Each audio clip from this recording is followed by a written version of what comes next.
Sixers fans, how we feeling out there? Hey y'all, my name is Lauren Gordon. Some of you may already know me on social media as Lauren Fan of the Year. Others may have just stumbled upon this podcast, but either way, I want to first thank all of you for tuning in to Season 3, Episode 16 of my very first podcast. I'm just a Sixers fan, the Lauren Fan of the Year story.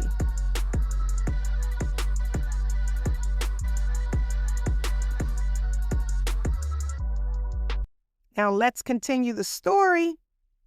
Y'all, the time is now July 1st, 2022. We had just traded Danny Green and the 23rd overall pick to the Memphis Grizzlies for DeAnthony Melton. I figured with Danny Green's injury at the end of the season, he would have likely missed most of the season anyway, possibly even considering retirement.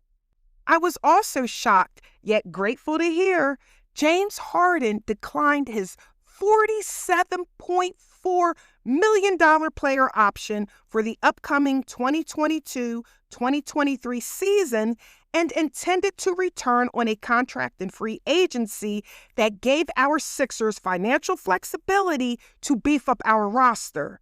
Now, we didn't make any big moves like grabbing a bigger name player like Kevin Durant.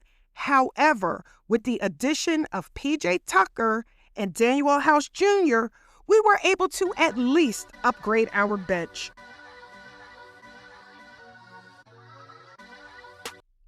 The NBA released the Summer League schedule, and I was like, you know what? That is something I've never done as an NBA fan, as a Sixers fan. I've never gone to Summer League. Now, I know I just got back from Jamaica just a few weeks ago, but I was like, shoot, I'm booking a trip to Vegas. YOLO!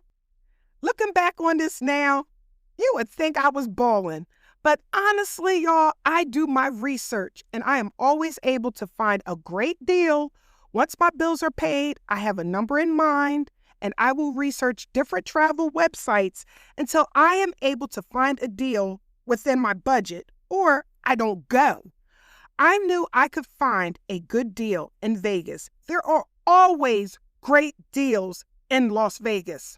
Vegas tries to entice you with inexpensive flights and hotels because they think you'll come out and spend most of your money in the casinos. But y'all, I wasn't going to Las Vegas to gamble, even though I do like blackjack. The trip was solely to experience Summer League for the first time.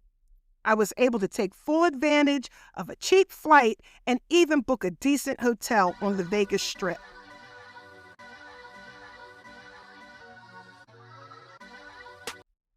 On July 7th, the day after 7-6 Day, I hopped on a plane alone and flew to Las Vegas, Nevada. My entire wardrobe was Sixers gear. I knew Summer League would draw fans from all over the NBA, but I wanted to make sure everyone knew that I was there to rep our Philadelphia 76ers. I packed all my stuff in my Sixers carry-on bag. This is what I did. From the moment I walked out my house, through the airports, and through those Vegas streets, I proudly repped my team. When I arrived in Vegas, it was hot as hell. Like y'all, I know it's the desert, it's July, but listen, I've been to Vegas more times than I can count on one hand, but I have never been in Las Vegas in July. Dear God, it's a heat I never imagined. That's probably why I got a good deal. Well, anyway, normally when I travel to Vegas, I like to walk the strip, but Lauren wasn't walking anywhere. I was going from the Uber to the hotel, from Uber to the Thomas and Mack Center where the Summer League games were held, back to the Uber, back to the hotel. There would be no just strolling around outdoors in Vegas. It was hot, y'all. My first day, by now, y'all know my routine. I settled into my room, walked around the hotel, which was huge, by the way, became familiar with the different eateries and shops that were available. I grabbed something to eat, staying inside the hotel, and then turned in for bed pretty early. The travel and time change had caught up to me. Even though the clock said 10 p.m., I realized my body was still on 1 a.m. East Coast time.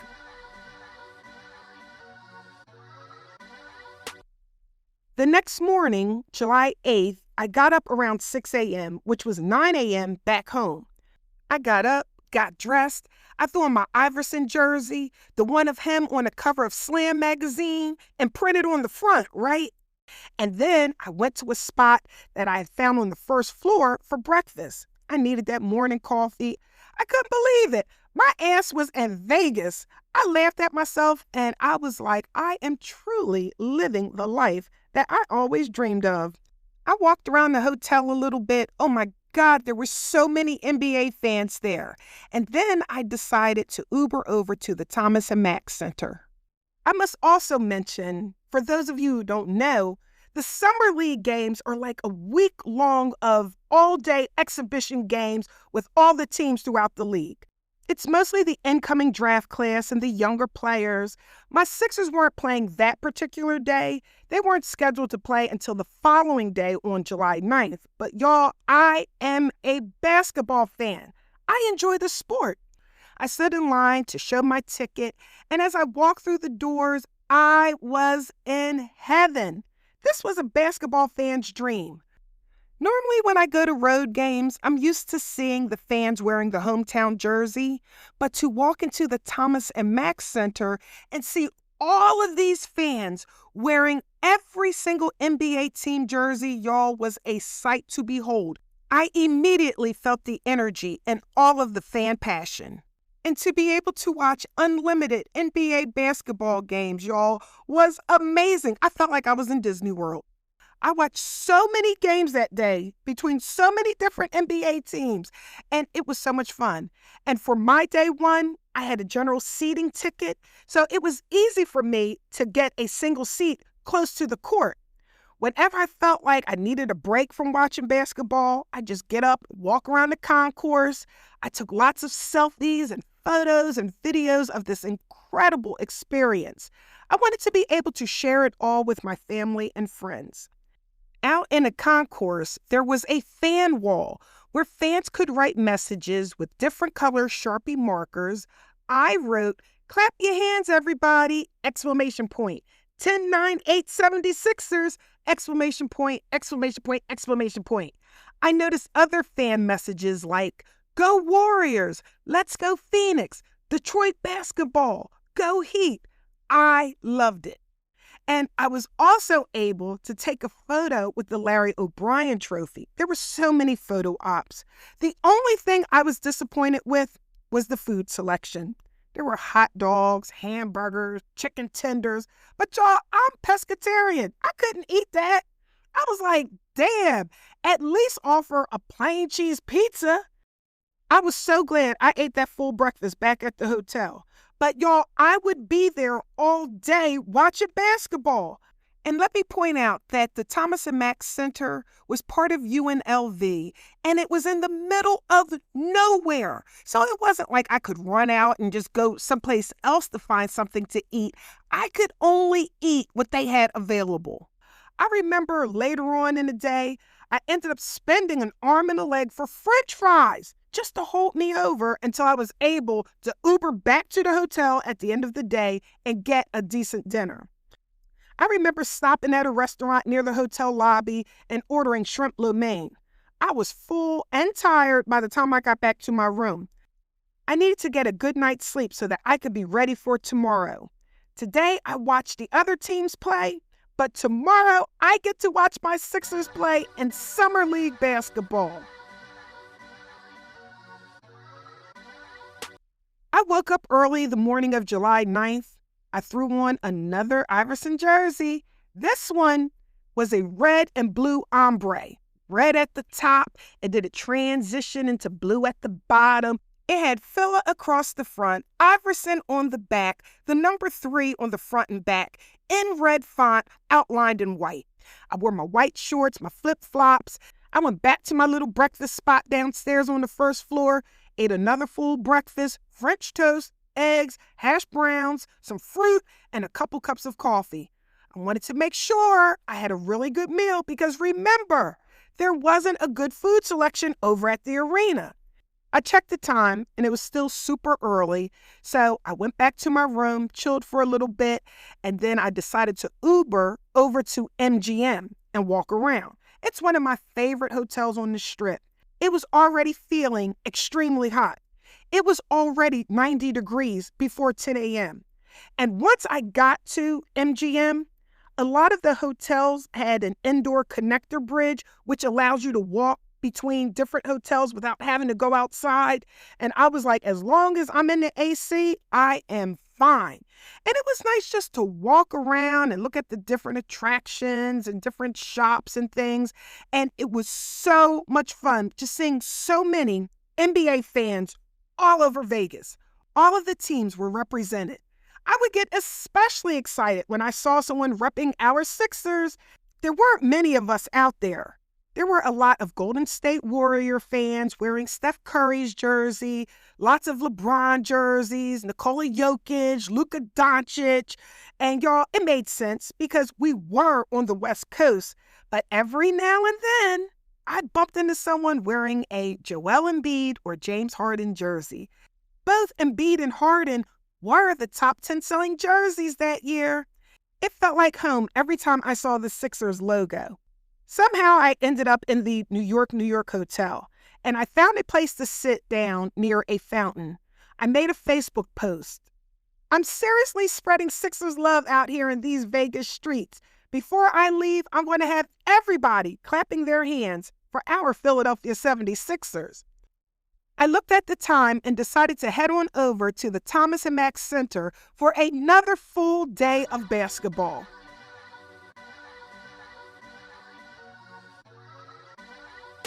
I got out my Uber, stood in line, and ran into Sixers beat writer Keith Pompey, a familiar face that reminded me of home. Once I got inside the building, I walked around the concourse, and it was pretty much the same stuff that I had seen the day before. The more high-profile games were played on the court in the Thomas & Mack Center. The lower-profile games were played in the Cox Pavilion, which was the adjacent building with a smaller gym. Think like the size of like a high school gym, right? It was more cozy, and that's where my Sixers were playing. And when I walked in, I saw the bleachers, but I was able to get a good seat just a few rows behind the scorer's table. I took a few selfies, posted them on social media. I had to let my family and friends know that I was there and let them know that they might be able to see me when they tuned in to watch the game on television. I looked across the court and saw a lot of familiar faces. I saw our Sixers big man, Kyle O'Quinn, in street clothes. I spotted President of Basketball Operations, Daryl Morey, Assistant Coach, Sam Cassell. Then our young team came out on the floor. A young Julian Champagnie, Isaiah Joe, Jaden Springer, Justin Edwards, Charlie Brown Jr. Remember him? I do remember we were playing the Toronto Raptors. I spotted Scotty Barnes in street clothes sitting directly across from me.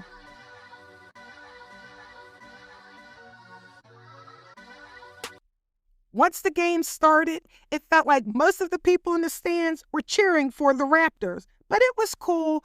I made sure to cheer extra loud for our Sixers to make up the difference. Isaiah Joe was our top scorer with 24 points, but we still lost to the Raptors 97-77. That was the only Sixers game scheduled that day, but there were still lots of basketball to be played. I decided to walk over to the other side, the Thomas & Mack building, where the bigger draw games were being played. Now, on this particular day, I had purchased the VIP pass for all games played in the Thomas & Mack building. I walked over, flashed my VIP pass, which allowed me to sit in an assigned seat in the VIP section, which was close to the court. I paid extra for this VIP pass, but let me tell y'all, it was well worth it.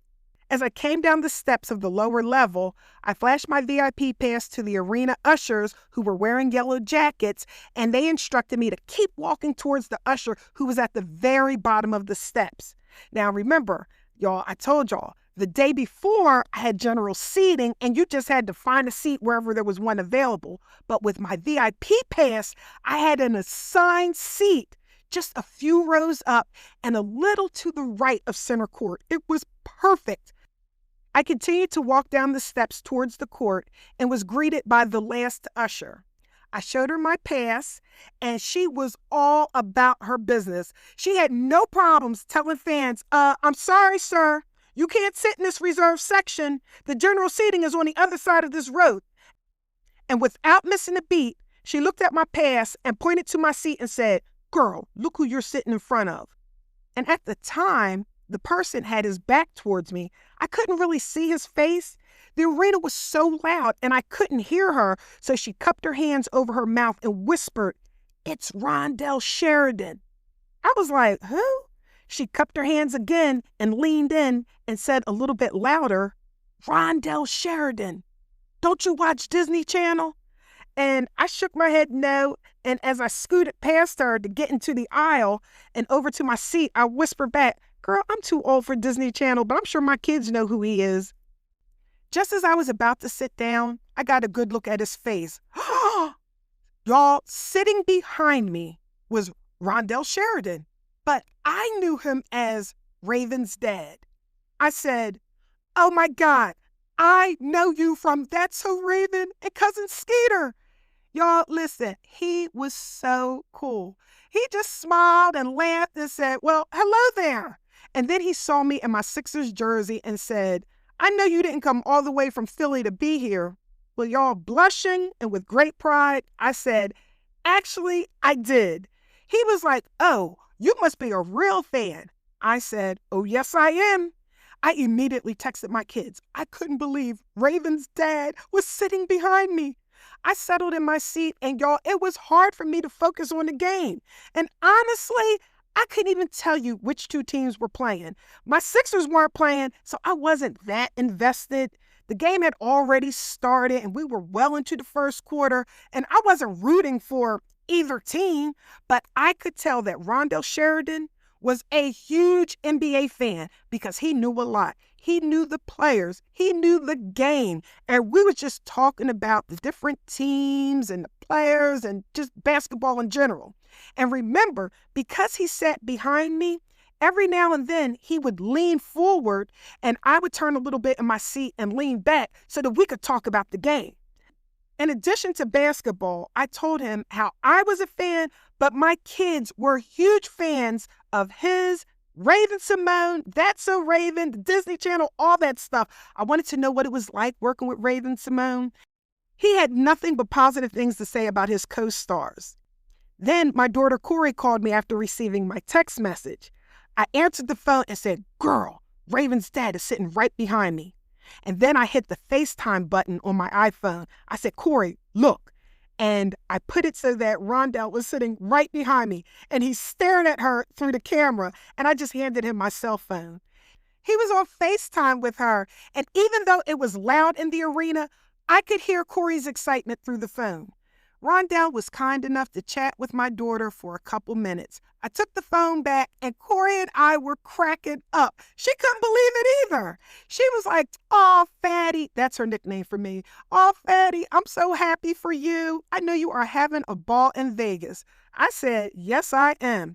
Then my youngest daughter, Kendall, was calling me and I showed her from my camera that he was seated behind me, but I didn't want to be like, okay, Rondell, you just talked to Corey. Now here is Kendall, and I have two more kids for you to talk to. So Kendall could see him seated behind me, cheering and really into the game.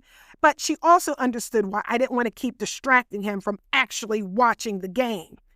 Then I noticed two guys coming down the aisle.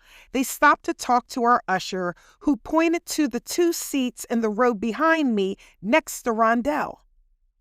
I looked over at the usher because her eyes were real big and she was trying to get my attention. And she mouthed something. But again, y'all, I couldn't understand what she was saying. But I realized I had to go to the ladies' room anyway. So I got up and I scooted down to the end of the aisle and I stood in front of her. And I said, I couldn't hear what you was trying to tell me. She grabbed my arm and was like, girl, you don't recognize those two guys who just sat down behind you next to Rondell Sheridan? I said, no. She said, that's that basketball player's son. And now he's in the league. Well, y'all, I leaned back and looked back at the guy and I was like, I have no idea who that is. And y'all, I didn't want to be staring at the man, making it all weird. He was a nice looking guy. He was young. And I could tell that it bothered the usher that she couldn't remember his name. So she leaned across the aisle and tapped this man and was like, what's his name again? And the guy said, that's KJ Martin. His father is, and I chimed in, Kenyon Martin. And the usher was like, yes, that's him. Y'all, I was like, oh my God. So I looked back and I was like, ooh, that is him. Y'all, listen, Kenyon Martin, the father, was the #1 pick in the 2000 NBA draft. He was drafted by the New Jersey Nets. That was before the team changed their name to the Brooklyn Nets. And y'all, I was like, oh my God, that is really KJ Martin, the son, because I also followed him in the league. Now, y'all, listen, KJ Martin, the son, was selected 52nd overall in the second round of the 2020 NBA draft by the Sacramento Kings, but he was then immediately traded to the Houston Rockets. This was 20 years after his father had been drafted into the league, right? So I noticed KJ was dressed in regular street clothes. He kind of blended in with everyone. And then the usher said, yeah, that's him. And the other guy is Tony Braxton's youngest son, Denham. They're good friends. I leaned back again to take another look, and I was like, oh, ooh, y'all, that is him. I had recognized Denham from interviews by his famous and talented mother, Toni Braxton, on TV, radio, magazines, and I was like, oh my God, that is him. And then I realized that I was also blocking the aisle, so I told the usher, let me just run to the ladies' room real quick.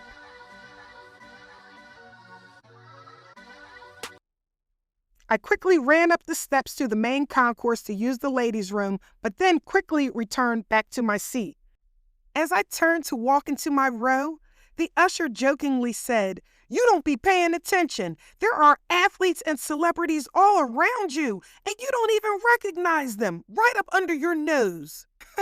We both laughed as I scooted down the row back to my seat.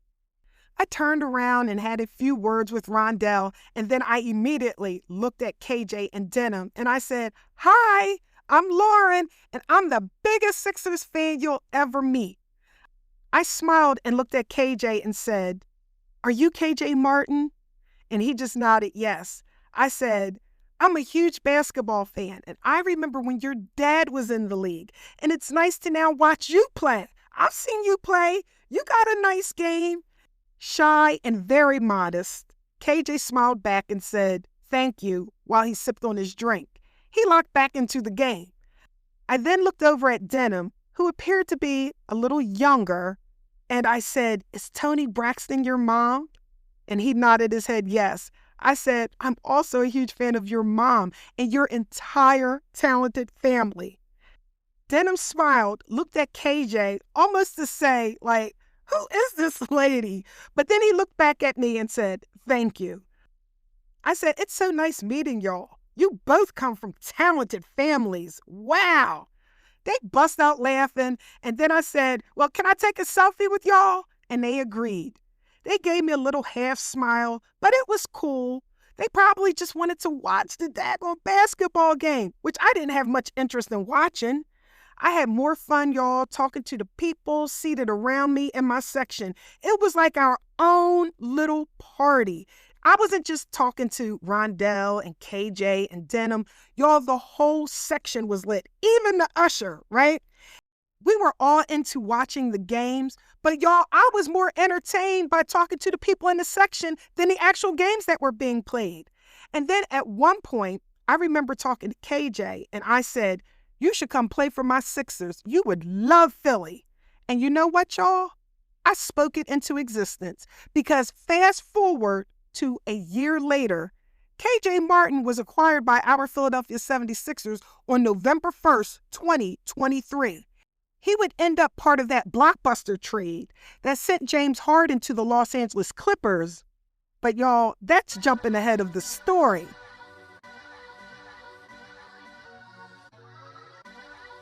No lie. I watched like 3 back-to-back basketball games to the point where I was actually tired of watching basketball. I think it was more that I was just hungry and I wanted to get better food back at the hotel. At this point, Rondell had already left, KJ and Denham had left, and different people had come in, but I realized it was time for me to go. So I said goodbye to the usher and all my new made friends that I made in the VIP section. A time was had. Yes, I was ready because you know what? I'd be back again the following day. And y'all, as I stood at the exit door of the arena, looking through the large glass door, I could see the designated Uber pickup lot at a distance. I was not waiting out there in that heat, so I decided to stay indoors in the AC until I got the notification that the car was 2 minutes away. Once I received that alert, I walked outside, and y'all, it was easily 115 degrees out there. I don't think my body has ever felt that many degrees in my lifetime. The air was so thick, you could cut it with a knife. I was outside in that heat, waiting in the Uber pickup section, and I noticed that there were a bunch of lot attendants out there directing traffic, ushering the Uber cars in and out efficiently. And one of the lot attendants saw me in my Sixers jersey and said, "What's up, Philly? AI was the man." I said, "Hey," and I followed up with, "Yes, he is. AI could come back in the league today and still be the man." We both laughed, and he was obviously an Iverson fan. Still directing traffic, he said, "Have you ever had a chance to meet Iverson in person?" I was like, "Oh, hell yeah, plenty of times." And I mentioned a few times, including that I had went to AI's Hall of Fame induction and was invited to his private after party. I added that I had met so many NBA players and coaches, and I mentioned that I met Shaq, Yao Ming, Cheryl Swoops, and even Dikembe Mutombo. I love name dropping, and he seemed impressed. I looked at my cell phone because it was longer than 2 minutes. It felt like 2 hours, and I was trying to track the whereabouts of my Uber. And then I saw that there was a little traffic buildup just getting into the parking lot. I said to the lot attendant, "Dear God, it is hot out here. How do y'all even get used to standing out here in this heat like this? Good Lord." The lot attendants were laughing at me as they were ushering cars in and out. Then a large black SUV pulled up. The driver got out, opened the passenger side door, and all I saw were long legs. I knew it had to be a basketball player. And when he actually stood up, I gasped. Oh my God. Y'all, it was Dikembe Mutombo. And listen, as hot as it was, I was literally jumping up and down, pointing to my jersey. Dikembe, I was just talking about you. I'm a Sixers fan. I'm a Dikembe fan. I met you when I got inducted into the NBA Hall of Fame. I was just telling all the guys about it. I was just talking about you. And then, y'all, this man walked over to me and he did his signature finger wag. And I said, "No, no, no, not today," in my best Dikembe voice. As a Sixers fan and a Dikembe Mutombo fan, I had seen that finger wag plenty of times when he blocked a basket, denied a shot. No, no, no, not today. Dikembe was part of that Sixers 2001 finals team with Iverson, Eric Snow, Aaron McKee. He was our starting center, and he will forever hold a special place in my heart. Y'all, afterwards, Dikembe gave me the biggest smile, and he then walked away with his handlers to the entrance of the Thomas and Mack Arena. I watched him as he made his way through the crowd to the entrance of the building. I yelled, "Dikembe, I love you!" Because of the severe heat, there weren't a lot of people outside. A few people did run up to him, to take a selfie and ask for autographs. He threw his long arm up in the air and gave me a little wave, and I was like, "Oh, man, this is incredible." Wow. Rest in peace, Dikembe Mutombo.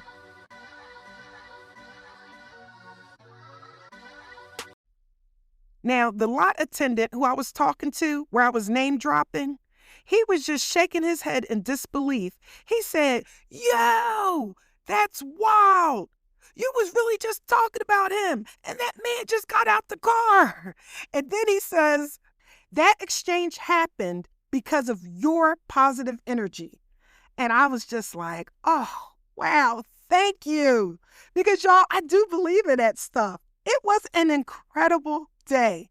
And even though I was excited, y'all, about everything that had happened that day, I felt like I was about to pass out from that heat. And I was like, dear God, where is my ride? Finally, I saw my car pull up. I confirmed the license plate, hopped in the back seat of that air-conditioned car. I thanked the driver for the pickup and for having the AC turned all the way up. It was such relief. We were headed back to my hotel before sunset. It was still early. The night was still young. I had no idea what I was going to do next, but I knew I had to find me something good to eat.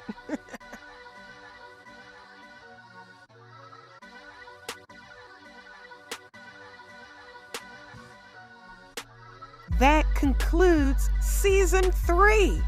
Thanks for tuning in, y'all. Be sure to like, comment, subscribe, and share. And join me next time for season 4 as we continue the story.